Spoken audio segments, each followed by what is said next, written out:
किसी ने बड़ी कमाल की बात कही है कि चेहरे क्रीम पाउडर से नहीं काबिलियत से चमकते हैं। इसीलिए अगर दुनिया में बनना है तो काबिल बनो। ये एक छोटी सी कहानी है उस लड़के की जो गांव से शहर गया इंटरव्यू के लिए, जो पहुंचा जॉब के लिए अप्लाई किया हुआ था। इंटरव्यू शुरू हुआ, बहुत सारे सवाल जवाब उससे हुए। जो इंटरव्यू ले रहे थे उन्होंने पूछा कि आपके पापा क्या करते हैं। तो लड़के ने बताया कि मेरे पापा किसान हैं, खेती करते हैं। तो इंटरव्यूअर ने पूछा, आपने कभी जाकर के खेत में कभी उनकी मदद की? क्या आपको फसलों की जानकारी है? क्या आपने कभी सोचा कि पापा की मदद की जाए? लड़के ने बोला कि सोचा तो था, लेकिन शायद पापा चाहते नहीं हैं। वो चाहते हैं मेरा सारा ध्यान पढ़ाई पर ही रहे। उन्होंने मुझे कभी ज्यादा खेत के बारे में जानकारी नहीं दी, ना उन्होंने मुझे जाने दिया। तो इंटरव्यू ने पूछा कि एक काम कीजिएगा, आज आप घर जाइए, अपने गांव जाइए, अपने पापा के हाथ पैर देखिए और कल फिर आइए। लड़का जब बाहर निकला तो सोचने लगा कि मुझे कल बुलाया, इसका मतलब मेरा सिलेक्शन हो गया। तो मिठाई के डिब्बे लेकर के शहर से गांव पहुंचा।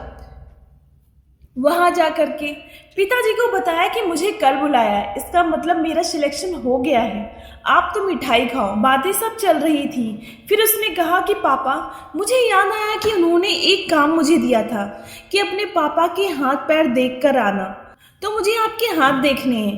पिताजी को मालूम था कि उनके हाथ पैरों की क्या हालत थी, तो वो अपने हाथ छुपा रहे थे।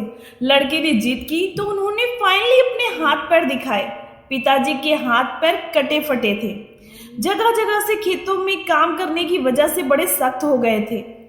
लड़के ने जब ये देखा तो उसकी आंख से आंसू आ गए। तब उसे रियलाइज हुआ कि उसके पिताजी ने कितनी मेहनत करके उसे यहाँ तक पहुंचाया है। उसके बाद उसने पूरी रात बहुत सारी बातें अपने पापा से की।